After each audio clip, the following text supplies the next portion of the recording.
سلام.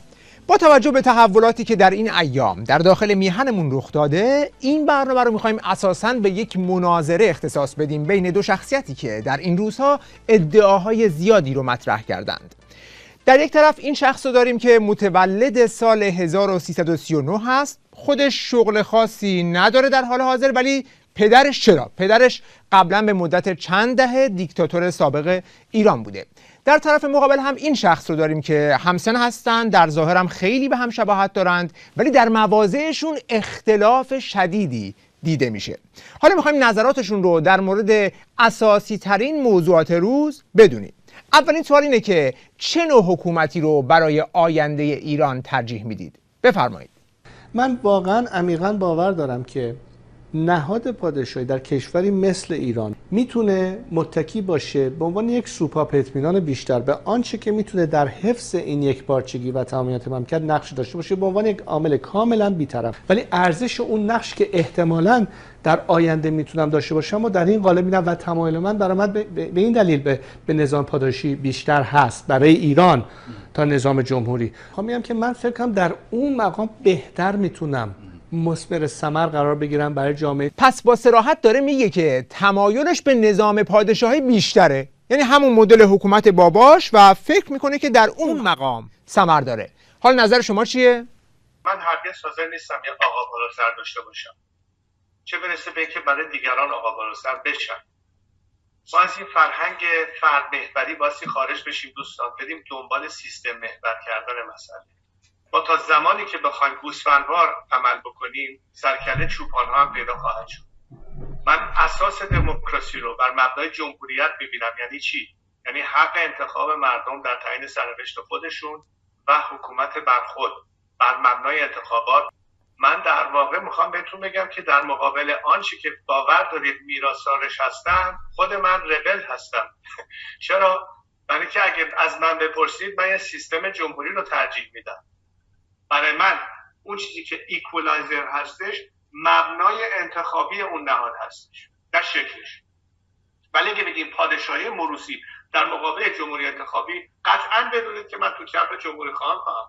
بله، پس این طرف خیلی واضح تو کمپ جمهوری خواهان ثبت نام کرده و این طرف پادشاهی رو ترجیح میده. حالا این حکومت پادشاهی از نظر شما چه مدلی باید باشه؟ این پادشاهی پارلمانی که شما مد نظر دارید برای ایران و فکر میکنید برای آینده ایران بهتر است متصور هستید، چه تفاوتی میکنه با حکومت پدر شما؟ اولین شرط برای اینکه این مقام بتونه وظیفه خودش رو ایجاد بکنه با بی‌طرفی کامل و وارد جدل‌های تصمیم گیری و دعوا سر قدرت نشینه که خودش مبرا باشه از گونه مسئولیت. به همین دلیله که شما امروز در ژاپن یا در سوئد یا در نروژ یا در هلند یا در اسپانیا این مشکل رو ندارید. بنابراین اگر قرار باشه به اون فرم برسیم، فقط در این فرم محتمل می‌بینم آینده رو، و به شرط اساسی که به هیچ عنوانی پادشاه اون مملکت یا ملکه اون مملکت حق دخالت قانونی در امور حکومتی نداشته باشه. پس ببین، یه مدل سلطنت پارلمانی میخواد مثل ژاپن و اینا که شاه فقط نقش سمبولیک داره و به جز منصوب کردن نخست وزیر و اینا حق دخالت و نظر دادن در سایر امور نداره. حالا شما چی میگی؟ برفرض یک مقام سمبولیک هم به من بدید، من خوش باشه نشستم تو کاخ سعدآباد، سالی یه بارم میاد مجلس رو افتتاح میکنم، نطق افتتاحیه هم نخست وزیر میذاره جلو، میگه اینو بخون، ولی از خودم نتونم نظر بدم، از خودم نتونم ارائه نظر بکنم. این نقشی نیست که به نظر من بیشترین فایده رو داشته باشه از دید من برای مملکت.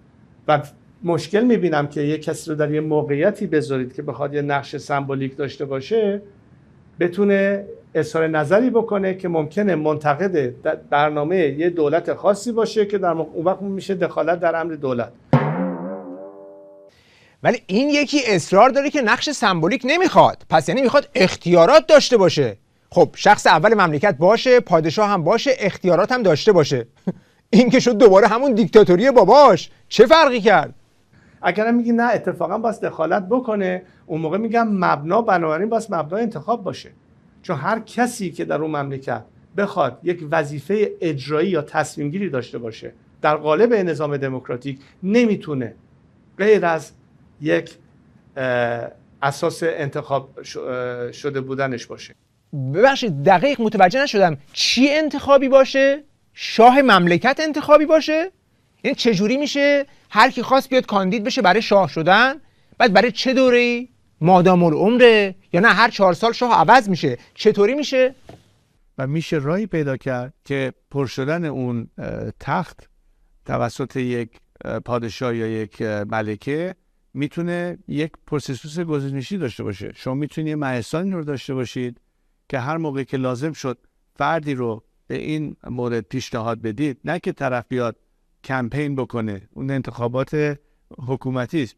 این نماد یه نماد سمبولیکه، نمادی است که قرار کار اجرایی بکنه، بلکه بنابراین نحوه گزینشش فرق داره تا یک کسی بره کاندید بشه برای انتخابات، برای رقابت بکنه با یک کاندید دیگه. ولی میتونه کسانی باشن که واجد شرایط هستن در این نقش و این افراد رو پیشنهاد بده اون مهستان، طرف مقابل هم بپذیره این نقش رو داوطلبانه و بر مبنای اون در یک دوران زمانی مشخص بیاد و برای اون مدت این رو بتونه ایفا بکنه. همون فلسفه است، ولی یک مبنای اون وقت گزینشی و دموکراتیک داره از دید من تا یه مبنای موروثی. پس قبلش گفت که اگر کسی نمیخواد سمبولیک باشه و قدرت اجرایی داشته باشه باید انتخابی باشه. حالا اینجا که رسیدیم به مکانیزم انتخابات، خودش یهو فهمید که اینجا دوباره ممکنه رقیب زیاد بشه ها. گفت نه، همون سمبولیک باشه. بعد هم نه مردم، بلکه یک مهستانی که معلوم نیست اعضاش چجوری اونجا جمع شدن انتخاب میکنن، اونم فقط از بین گزینه‌هایی که واجد شرایط هستن، که اون شرایط چی هستن هم باز معلوم نیست. ولی نتیجه گیریش جالبه که اگر این فرایند طی بشه دیگه شاه موروثی نیست و انتخابیه. حالا نظر شما در مورد انتخاب شاه چیه؟ The first parliament of this new democracy will be elected and the first government of that new system will be elected. If it's a republic, the president will be elected. If it's a monarchy, the prime minister will be elected. پس این طرف داره میگه اگر پادشاهی شد فقط نخست وزیرش انتخاب میشه، دیگه اصلا مهستان اینا هم نیاز نداره، چون پادشاه از قبل مشخص شده. شما برید دیگه دنبال نخست وزیر بگردید. حالا سوال مهم دیگه اینه که توی این طرح گذار اول مجلس مؤسسان تشکیل میشه که قانون اساسی رو بنویسن و بعد رفراندوم میذاریم برای فرم حکومت، یا اینکه نه اول رفراندوم بذاریم نوع حکومت مشخص بشه بعد مجلس مؤسسان بره قانون اساسیش رو بنویسه؟ چون اگر اینطوری بشه که میشه دوباره مثل خدعه خمینی که یک رفراندومی برگزار کرد ولی محتوای حکومت رو مشخص نکرد. حالا چیکار کنیم که مردم بدونن به چی رأی میدن و فقط به نوع حکومت رأی ندن؟ شما اول. این دقیقاً چیزی است که مجلس مؤسسان به دقت بایستی مدل‌های ممکن رو در قالب یک قانون اساسی که شاید 90% محتواش همون باشه ولی به خاطر یک مقدار تغییراتی از نظر شکل نهایی نظام یه مقدار تغییراتی داشته باشه ولی کلیتش بیشتر یکیه، اون رو به پیشنهاد میذاره که مردم بر اساس تمام داده‌های ممکن بر اون مبنا آگاهانه با شناختن تمام امکانات در قالب یک نتیجه دموکراتیک بدون رأی نهاییش رو صادر بکنن. نه که میگیم اول شکل نظام رو تعیین کنیم بعد بریم قانونش رو بنویسیم. این دقیقاً کاریه که جمهوری اسلامی کرد. پس ایشون معتقدن که اول باید مجلس مؤسسان تشکیل بشه، قانون اساسی رو تدوین بکنه و بعد رفراندوم برای فرم حکومت برگزار بشه، وگرنه میشه تکرار تجربه خمینی. حالا نظر این طرف رو میشنویم که چه برنامه‌ای برای آینده دارن. One of the projects that I started a few years ago is called IPP, Iran Prosperity Project.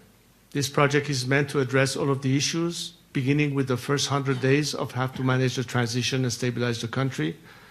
Many documents have been generated.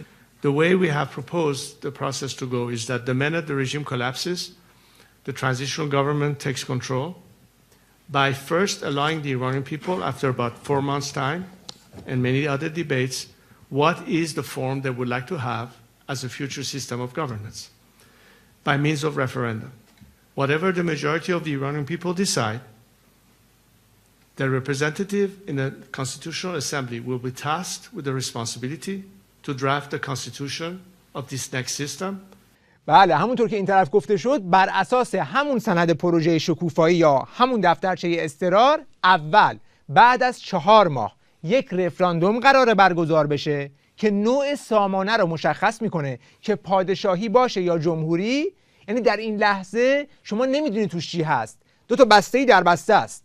بعد که اینجا فرم حکومت رو از شما گرفت 2 ماه بعدش تازه مجلس مؤسسان انتخاب میشه که اگر پادشاهی باشه شاهش که مشخصه، اونا دیگه برن بقیه‌اش رو بنویسن. حالا اینکه این روش شبیه همون کاری هست که خمینی کرد دیگه زیاد مهم نیست. به هر حال روشیه که یه بار امتحان پس داده. سوال بعدی اینه که شما در آینده چقدر نقش برای خودتون قائل هستید؟ دوست دارید چقدر اختیارات داشته باشی؟ یه تصویری که فکر میکنم بهتر خواهد بود برای کشورمون، اما تصمیمش با من نیست، تصمیمش با همیهنانمون هست. منم حد اکثر در حد یه رأیی که دارم حق رأی دارم در هر تصمیمی. پس اینور فقط به اندازه یک رأی در میان 90 میلیون میخواد حق داشته باشه در هر تصمیمی. حالا میریم اینور ببینیم چی میخواد. We have a plan for that, which is quite extensive, and Iran's prosperity project that has various phases to do that. What the world needs to understand is that I'm here to help with the transition. I'm not running for office. I'm not asking for anything in return. But I know and understand how crucial my role could be to be that agent of change, as a father to the nation and as a servant to the people. پس به نظر میاد که در این مورد دو طرف اتفاق نظر دارن که اصلا هیچی نمیخواد، نه پستی نه مقامی، بره یه گوشه‌ای بشینه فقط پدری کنه. البته یه اشاره هم کرد به پروژه شکوفایی. خوب بریم اونجا هم یه ورقی بزنیم یه نگاهی بکنیم. صفحه 6 نوشتن که رضا پهلوی در جایگاه رهبر خیزش ملی قرار میگیره و صفحه 7 پس از سرنگونی 3 تا نهاد تشکیل میده که رؤسای هر 3 تا با تایید رهبر خیزش ملی انجام میپذیرد و نهاد اصلی که اسمش خیزش ملی هست همه اعضاش باز از سوی رهبر خیزش منصوب میشن. ولی نه، مقامی نمیخواد، همش یه رأی دیگه، ولی رأیش انصافا سنگینه ها، یعنی میتونه اون 90 میلیون رو وتو کنه. حالا سوال بعدی اینه که روی چه حساب این همه اختیارات رو میخواد بذاره توی جیبش؟ تو چه پروسه‌ای تجربه این کار رو به دست آورده؟ چه تضمینی وجود داره که این یک دیکتاتوری نشه؟ اول جواب این طرف. They have called for me to lead. The bond between me and the Iranian people is not new. It's been with me since birth and it cannot be broken.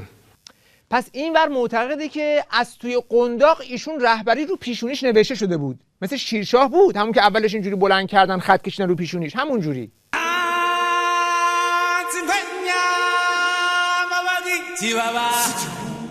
حالا نظر این طرف هم بشنویم.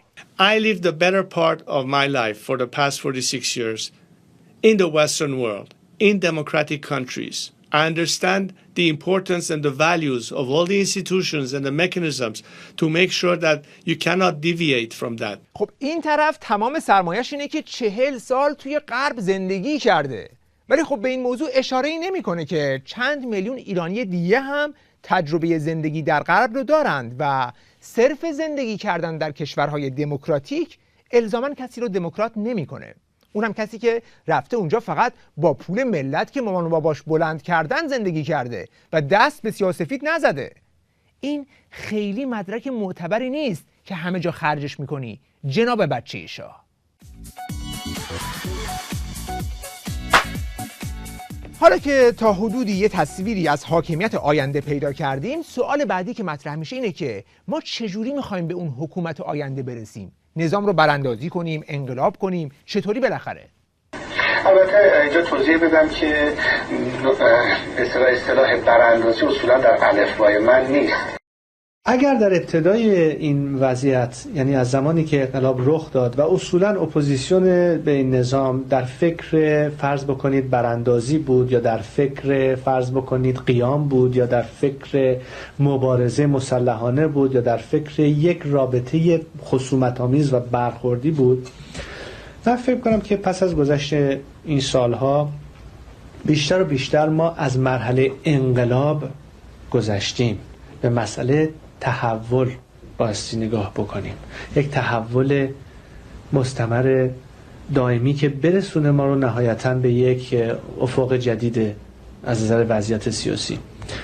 به تدریج مسائل باز بشه. یعنی اینطور که میفرمایید به هیچ عنوان نمیشه دیگر انقلابی مثل انقلاب سال 79 با حضور توپ و تانگ و کشتار و چیزایی حوادثی که به چشم دیده شد. من اعتقاد به ندارم. ببینید، من فکر کنم ما میتونیم بدون خونریزی، بدون درگیری، در یه راه حلی که به تدریج خود این نظام به این نتیجه برسه که در مقابل مردم ایستادگی کردن نهایتاً هیچ راه علاجی نخواهد. هیچ انقلابی یا هیچ حرکتی که با یک مسئله توحش یا کشت و کشتار درگیر بوده باشه معمولا نتیجه دموکراتیک رو نمیده و فقط یک دیکتاتوری رو با یک دیکتاتوری دیگر جایگزین میکنه. پس این طرف کامل قاطع است که دیگه چیزی به اسم انقلاب و اینا امکان نداره. یه تحول نرم آهسته آهسته همینجوری بریم خودش خوش میشه میفته. اما حالا این ور بازار. I don't call it a protest anymore. This is the revolution. One is that today the ask is not just for reform or for that matter an economic demand. It is now putting an end to this regime. This is really the revolution in its true sense of the word. بله این طرف معتقده که اصلا به جز انقلاب چیز دیگه ای وجود نداره. حالا برای همین تحول چجوری باید جلو بریم؟ مشخصاً با نیروهای امنیتی حکومت چه برخوردی باید کرد؟ تکلیف نیروهای سرکوب چی میشه در این جریان؟ اول شما فرض بکنید شما یک عامل سپاه هستید. خیلی خب دولت امریکا یا مجلس امریکا یا دولت‌های دیگر میان و میگن IRGC یا سپاه پاسداران بایستی بره تونس که بر اون مبنا قانونا بتوان تحریم‌هایی رو بر علیه اونها گذاشت. آیا تمام سپاهی‌ها تروریستن؟ نه. برای همینه که من به ایرانیانی که در اونیفرم هستن، چه در ارتش باشن، چه عضو سپاه باشن، چه بسیجی باشن، گفتن آقا جان وقت این رسیده که شما پاتون از این نظام بکشید و به مردم ایران ملحق بشید. شما تروریست نیستید. در فردای فروپاشی نظام اولین نیروهایی که در حفظ امنیت و جان و مال مردم در کار خواهند بود حتی در دوران گذار همین نیروهای انتظامی هستند. مقصودم علل خصوص نیروهای انتظامی است. ارتش البته، پاسداران البته، حتی بسیجی‌ها و خیلی از این افراد بارها شده که با خود من تماس گرفتن و گفتم ما خودمون دل زار داریم ولی آیندهمون چی میشه؟ آیا فردا مردم از ما انتقام خواهند گرفت؟ آیا من تامین جانی خواهم داد؟ آیا این پولی که گرفتم از من پس خواهند گرفت؟ من والا به خدا خیلی روک و راست بهتون بگم اگه فلان سردار سپاهی هم که پول به دست آورد تو مملکت باج گرفته، حالا باج گرفت یا چه جوری گرفتن رو کار ندارم، ما که میتونیم تا ابد دنبال این افراد دور دنیا بچرخیم و بدویم که میگم آقا میدونی چیه جونت تضمین پولت هم مثلا تو مملکت خودت سرمایه‌گذاری بکن لااقل.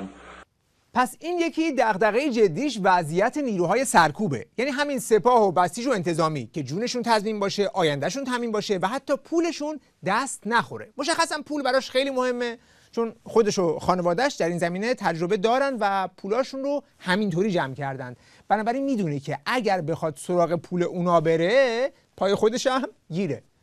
و در این رابطه هم تلاش زیادی کرده که اونها رو به خودش وصل کنه. براشون QR کد گذاشته که از طریق اون میتونن از سپاه و بسیج و ارتش جدا بشن و بیان طرف این. که بعد چقدر اومدن؟ That's where I announced a QR code that people from inside who wish to cooperate or to defect from the regime can connect with us. And in the first few weeks we had over 60,000 people who applied. اگر تو چند هفته اول مثلا بگیم یه ماه اول 60,000 اومدن و با همین فرمون پیش بره دیگه توی 3 4 5 ماه کل نیروهای مسلح رژیم باید اومده باشه اینور. حالا این الان کجان؟ Last summer, July, you announced that more than 50,000 officials from the military, from the Iranian government, had submitted to a Google form that you set up that they wanted to defect from the current regime. Did you verify those numbers? Do those names, is the number still 50,000? And where have those defectors gone? What happened to them? It's more than that. 2 days before the internet shutdown, we have over 100,000 people, new applicants to a platform that we had created a few months before. Among them, you find members of the military, paramilitary, police forces, diplomats, and others. And we're beginning to see signs of more and more people, refusing to go back to work or literally defecting. قشنگ تو چهره مجریه یه حالت ماروچی فرض کردی دیده میشه.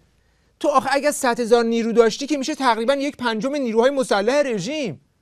اولا تو 100,000 نفر رو چجوری میخوای اداره کنی؟ با کدوم تشکیلات؟ بعد مجریه میگه آخه پس کجانی الان؟ میگه ما علامت هایی داریم که سر کار نمیرن. اینا سر کار نرفتن این جنایت و کشتار رو انجام دادن؟ پس اگر سر کار میرفتن دیگه چه جنایتی میخواستن بکنن؟ بعد هم تا لحظه آخر هنوز هواشونو داره. میگه ما برای اکثریتشون در آینده جا رزرو کردیم. One of the lessons learned from de-Baathification in Iraq was really a bad example of how you manage a change of regime. We are trying to be inclusive as much as possible of all those who can survive regime change and have a place in the future, except for the people who have their hands soiled with the blood of the Iranians and they will have a account in the court of justice at some point. But the majority of them can survive that change and have a place for them tomorrow. به خاطر همینه که دائم توصیه میکنه که بسیجی و سپاهی هر جنایتی هم که کردن شما به هیچ وجه دست روشون بلند نکنید. شما امروز اگر بخواهید از یک دید انتقام برید سراغ اون بسیجی که اومده مثلا فرض کنید تجاوز جنسی به یکی از خواهرانتون یا دخترانتون کرده باشه، یا اون چه میدونم سپاهی که اومده باشه و فرض بفرمایید یک اقدام ظالمانه‌ای برایتون کرده باشه، یا هر کسی دیگری، و فردا بخوایم برین و انتقام بگیرید و بخوایم باز دوباره کار به کشت و کشتار و اسلحه کشی بکشه، یک روزی بچه اون کسی که از باباش یا از مادرش انتقام گرفتید اون از شما خواهد اومد و انتقام خواهد گرفت. ولی استفاده از یک عملکرد به اصطلاح کشت و کشتاری یا اون نوع مسائل درست مسئله است که اتفاقا بیشتر بهانه میده به نظام سرکوبگر که به نام حفظ امنیت حتی سرکوب بیشتری هم بکنید. شما حق دارید به عنوان یک شهروند از جون خودتون حفاظت بکنید، ولی آیا حق دارید که به نام آزادی برید مرتکب قتل بشید؟ این فلسفه خشونت پرهیزی، یعنی شما وسیله عمل سیاسیتون رو بر مبنای کشت و کشتار قرار نمیدید. فکر چه فرقی دارید با طرف مقابل؟ اگه باور نداشتن به خشونت پرهیزی که اصلا مطرحش نمی‌کردن. بله، تاکید شدید داره روی خشونت پرهیزی که یه وقت خلاصه به اون ارتش خیالی 50,000 و 100,000 نفره آسیبی وارد نشه، چون در آینده نیروی دیگه‌ای که بخواد روشون حساب کنه بجز همین سپاهیا که نداره. حالا اینکه الان با لیست گذاری تروریستی سپاه توسط اتحادیه اروپا، کاری که قبل‌تر توسط آمریکا و کانادا و استرالیا هم انجام شده بود، این سرمایه گذاری چند سال روی سپاه چطوری دود شده یا به کجا رسیده زیاد مشخص نیست. ولی چیزی که مشخصه اینه که همچنان تکیهگاهش همین سپاه و بسیجه و گزینه دیگه‌ای نداره. ما نخواهیم گذاشت که همچین اتفاقی در ایران بیفته. من تکیهگاهم رو همین نیروهای انتظامی است، رو همین سپاهیا، رو همین پاسدارا، رو همین بسیجیا، رو همین نظامیامون. حالا یه موضوع مهم دیگه که شاید بی ارتباط با خشونت یا عدم خشونت نباشه اینه که در مورد حمله خارجی چه موضعی داری؟ در این زمینه باور شما چیست؟ همیشه گفتم یک سناریو بازنده است. اولا دموکراسی رو بسیار به عقب میندازه، ضامن سقوط نظام نمیشه، مردم بلا تکلیف میشن، نیروهای انتظامی که میخوایم در جهت خودمون داشته باشیم و فوراً از دست میدیم، ناچارن به موضع دفاعی. نتیجه این که جمهوری اسلامی بازبرنده است. on behalf of Israel backed by US. Absolutely not. That has been my red line from the beginning. بله، کاملا مشخصه که این طرف به لحاظ اصولی و اعتقادی به شدت مخالف هر گونه حمله نظامی خارجی است و اون رو به سود رژیم میبینه. حالا بریم طرف مقابل ببینیم اونجا چه نظری دارن. آنچه موازنه را به سود مردم تغییر می‌دهد و امکان می‌دهد که بتوانند در نهایت این سیستم را از کار بیاندازند و به فروپاشی کامل بکشانند، اجرای ضربه‌های راهبردی و حساب شده علیه همین ابزارهای سرکوب است. و آیا این ضربه‌ها حملات آمریکا خواهد بود؟ می‌تواند حملات آمریکا باشد، می‌تواند حملات اسرائیل باشد یا هر اقدام دیگری. این همان حمایتی است که ما به طور واقعی به آن نیاز داریم. بله، این طرف نه تنها هیچ اثری از خط قرمز وجود نداره، بلکه اصلا سرنگونی رژیم رو مشروط به حمله خارجی میدونه. و حالا فرض بگیریم که رژیم سرنگون شد. آیا شما قصدی برای بازگشت به ایران داری یا نداری؟ من نیز در تدارک بازگشت به میهن هستم تا در زمان پیروزی انقلاب ملیمان کنار شما ملت بزرگ ایران باشم. Well, how I get there, I'm working on it, but I'd like to be there even before the regime collapses if possible, but I'll be there sooner than you think. خب این طرف شما با یه نفر مواجهید که ساک و چمدون و بسته آماده حرکته. میخواد تا چند روز دیگه حتی تا قبل از سرنگونی رژیم برگرده ایران. حالا بریم این طرف، نظر شما چیه؟ آیا میخواید روزی با خانواده‌تون به ایران برگردید؟ That doesn't mean that I won't go there. That doesn't mean that I won't be there. That simply means that do I have to absolutely be in a position of authority to be able to do a job? Do you want to be the one living in Iran, moving your family there, running Iran? Do you see that? Well, it depends on the circumstances. I really don't see myself isolated in some chamber with a bunch of the decision makers, to be surrounded constantly by a whole court of security guards and have an overworked schedule where you really are stuck to some function of executive. Honestly, truth to God, that's not me. If that's not good enough, that's fine. Bypass me, find somebody else. But you keep asking one question, whether or not I'm going to take my family back there. And I see in a realistic sense that we can keep flowing and going back and forth. We don't have to be pinned in one place. We cannot divest because, honestly, my life has been for the past 40 years here in America. My children live here. My friends live here. Everybody that I know is here. So it's almost unfair to them. If I was to go back, what do I go back to? خب خیلی واضحه که این طرف نمیخواد برگرده، چون استدلال‌های خودشو داره. میگه 40 ساله که تو آمریکا زندگی کرده، بچه‌هاش اینجا بزرگ شدن، دوستای خودش و دوستای بچه‌هاش همه اینجا هستن. اگر برگرده در حق اونها بی‌انصافی کرده. و سوال مهم دیگه اینه که برای هدف آزادی مملکت چه هزینه‌ای حاضری بپردازی؟ We hope only that the Iranian people this time will be victorious, and they will be, because I know that Iranians are prepared to die for this cause, and so am I.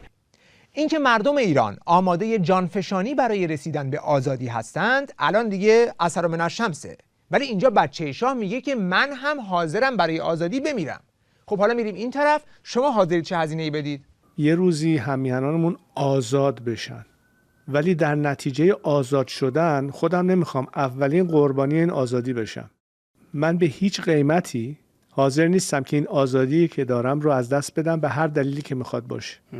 اینه که بیان بگن که نه، تنها کسی که این وسط باسی آزادی خودش رو معامله بکنه، معامله منصفانه ای نیست. و آخرین سوال اینه که در مورد حضور مردم در خیابان نظر شما چیه؟ این حرکت چه نتیجه‌ای میتونه داشته باشه؟ و قطعا توجه کردید که ازدحام جمعیت باعث این میشه که نیروها پس بروند و امکان ریزش رو به سمت شما بیشتر میکنن. برای خیلیاتون مشخص شد که با تعداد انبوه جمعیت نیروهای سرکوب به عقب رانده میشوند و احتمال سرکوب رو به حداقل میرسانید. برای آنهایی که تردید داشتید، جمعه شب همراه باشید با سایر همیهنانتون.